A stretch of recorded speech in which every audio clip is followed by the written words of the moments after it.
guys, this is Rob from ChainsawGuitarTuition.net. Now, a lot of you liked my ebook, Awesome Lead Guitar, and that contained 17 example solos with 17 backing tracks. If you want more information, by the way, you can get that in the description, there's a link.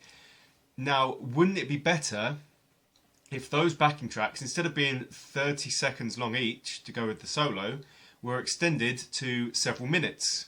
Well, that's just what I've done. I've created a set of extended backing tracks along with an ebook. If you go to the link in the description, you'll be able to go to a page that tells you more information on this. So all 17 of these tracks have been extended to about 4 or 5 minutes long, and I've re-recorded them. So I haven't just duplicated, copy and pasted the same thing, I've re-recorded it with new sections. For example, here was one of the original tracks.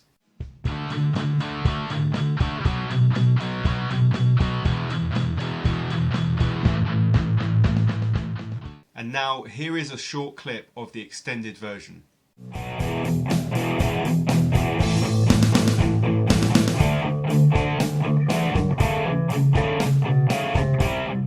I've also written a short ebook PDF file that explains about each track. So the key, what scales to use, when to use particular scales, and what sort of sound those scales will add to the track. This is the part that gets a lot of guitarists confused. I mean, just listen to this track in A minor.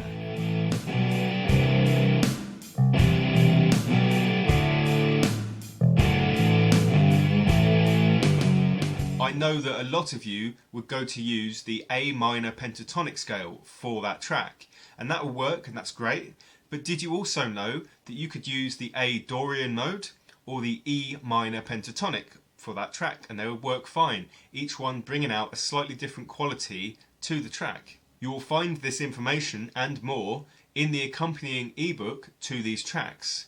And if you want to find out where to get this, you just go to the link in the description. There's a page, a web page with more information and a link to where you can obtain these tracks and the ebook. So that's 17 full-length backing tracks in many different keys and styles of music. It includes an ebook guide for each track, and you can learn which scales to use and when to use each one, because that's the key thing, because you can know which scale to use, but if you don't know how to use it and what kind of sound it's going to produce, you're just putting random scales with random chords. I've also included chord charts for each track, so you can follow along the chords and know which section you're playing to. The backing tracks include chord progressions, modal vamps, and modes are not covered in the original Awesome Lead Guitar ebook, so that's something new, and pentatonic riffs. So if you follow the link below to my website, ChainsawGuitarTuition.net, you can find more information on this and start soloing to these tracks today. And until then, I'll see you next time.